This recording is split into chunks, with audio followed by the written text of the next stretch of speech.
Welcome to Sunshine Cathedral's Queer God Squad. It's Tuesday, September 9th, 2025. I'm Bishop Terrell Watkins, the Senior Minister of the Sunshine Cathedral. With me today are Bishop Robert Griffin, Reverend Dr. Ann Atwell, and Reverend Kevin Tisdall. We are the Queer God Squad. Visit sunshinecathedral.org to learn more about us. Queer God Squad was created by Hotspots Happening Out to support our mission to explore the value of faith in the LGBTQ community. There is no streaming TV show like this in the entire world. In 2025, we are celebrating the 40th anniversary of Hotspots magazine, the 5th anniversary of Queer News Tonight, with nearly 10,000 stories and 10 million views in 2024. We produced Pride Fest Diversity in August and Pride Fort Lauderdale early next year. We are the largest nonprofit LGBTQ media organization in America, and we encourage you to support our mission to inform, entertain, and educate our community and allies. This is the Sunshine Cathedral Perspective. Kings, Queens, and Courtly Love, Britain's queer royal past. King William II, son of William the Conqueror, who took the throne in 1087, was often called effeminate and was known to have a fondness for fashionable young men. Edward II, possibly the most well-known of the homosexual kings, became king in 1307. He spent a lot of his time with handsome men at court and showed little interest in women. His closest friend was a gentleman called Piers Gaveston, who was seen to have too much influence over Edward. The barons forced the king to exile Gaveston, but he soon returned to England, was captured and murdered in 1312. Edward was heartbroken and was never the same again. His latter reign was unpopular, and he was imprisoned. While incarcerated, he died. Some believed from depression, others from foul play. Richard I is often believed to have been gay. Known as Richard the Lionheart of Robin Hood fame, he spent time in crusades, leaving his brother John to rule as regent. In his absence, he was notoriously fond of Francis King Philip, and witnesses claimed that they would eat from the same plate and sleep in the same bed. Richard II, son of Edward III, was also accused of having a homosexual relationship. His lover was thought to be the Earl of Oxford. James I, nephew of Elizabeth I and son of Queen Mary, Queen of Scots, is of course famous for the King James Bible named for him, since he had the Bible commissioned to unify the nation still split between Catholic and Protestant loyalties. He married a Danish princess and they had children, but he was also known for his relationships with male favorites at court. One courtier commented, quote, "I never yet saw any fond husband make so much or so great dalliance over his beautiful spouse as I have seen King James over his favorites, especially the Duke of Buckingham," end quote. Queen James, as he is sometimes called in our community, was, of course, the Church of England's Defender of the Faith, the official title of British sovereigns who serve as the titular head of the church. William III, better known as William of Orange, who reigned with his wife Mary as the only co-monarchs in British history, was rumored to be gay. But historians believe that may have been a scurrilous rumor initiated by political enemies. However, his sister-in-law, Mary's sister, Anne, who became queen after William and Mary, is believed to have been lesbian or bisexual. Anne came to the throne in 1702. She was married to George, the Prince of Denmark. None of the children survived. She experienced 17 pregnancies. The widow, childless queen developed a close relationship with Sarah Churchill, Duchess of Marlborough. Eventually they had a rift, and Anne transferred her affections and attentions to Sarah's cousin, Abigail Marsham. This is an incredible list. I really love this list. Now, I got to tell you, when I read this in 7th grade, I had to do a book report on Richard the Lionhearted, and I never knew this. It was never included in my book report. But honestly, it shows us that queer folk have always been around. They are part, obviously, of British royalty, and this list is most likely a very small list of all of those queer folk who have been around for ages and ages. Oh yeah, it was rumored, of course, it was rumors, but it was rumored that the Duke and Duchess of Windsor had a pretty open relationship, and it was not only open, it was bisexual.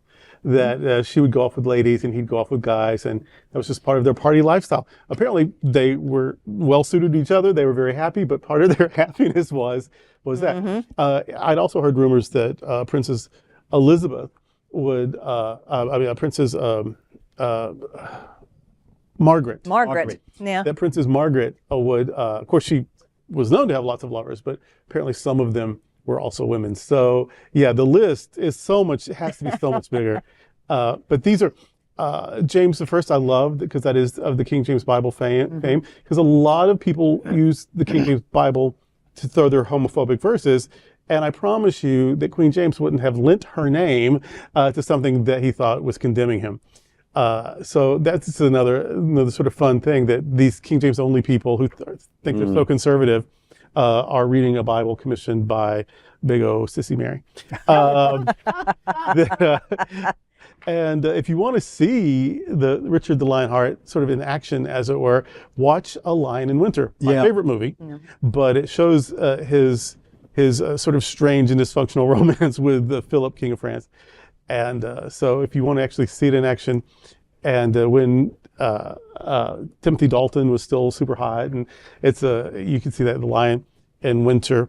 And I've also heard that one of the reasons that gay men were called queens, not just people who perform as drag queens, but that it was the reason they sort of were called that because of royalty, Spanish royalty, Portuguese royalty, British royalty, French royalty, with their lace and their privilege and their softness, their soft lifestyle or whatever, that when someone who sort of just behaved like that naturally, they would say, oh, you're like a queen, like a princess.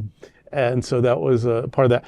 And finally, the Churchills, that is Winston Churchill's family. His grandfather was the Duke of Marlborough. So those Marlboroughs, the Churchills, that's his folk. the guy who won World War II, his great grandmama was big old Lesbiterian. I tell you, you can't throw a live cat hitting on royalty. I often will come into work in the morning and say to Reverend Dr. Ann, I'm here, I'm queer, and she always says, we're used to it.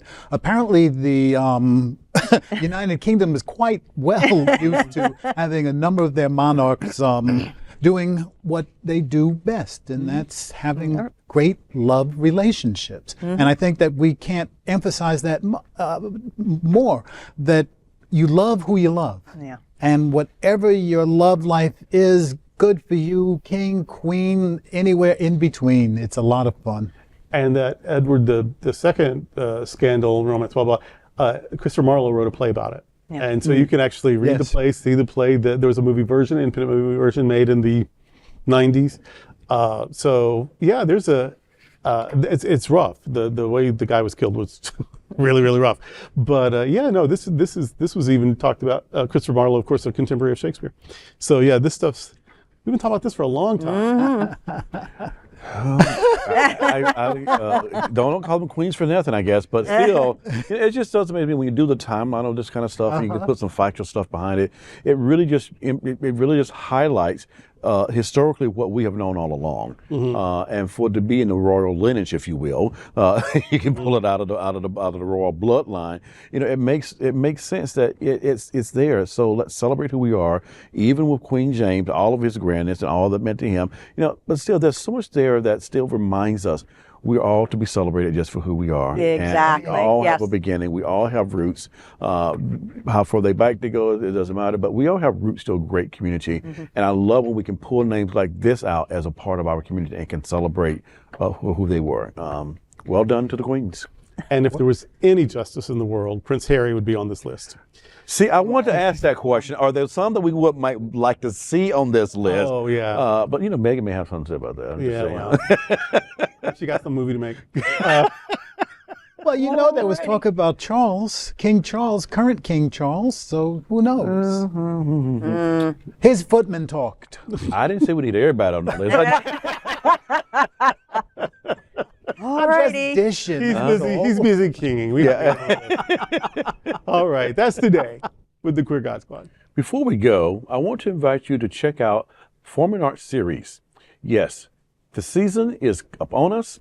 Sunshine Cathedral Center for the Performing Arts has a great acts lineup for 2025 through 2026 season. Here is a taste of what is coming up. Golden Ghouls, Picture It, Halloween 2025 will be on our stage one night only, October 25th. Then on November 7th, we welcome back Miss Coco Peru in Fuck This Shit. If this show is like her other tours de force, there will be storytelling, laughs, singing, and a moral to tie up the evening. Or maybe this one is entirely different. You'll have to come to the show to know for sure. But you already know it's going to be one of the best nights of comedy and drag artistry you will have enjoyed all year.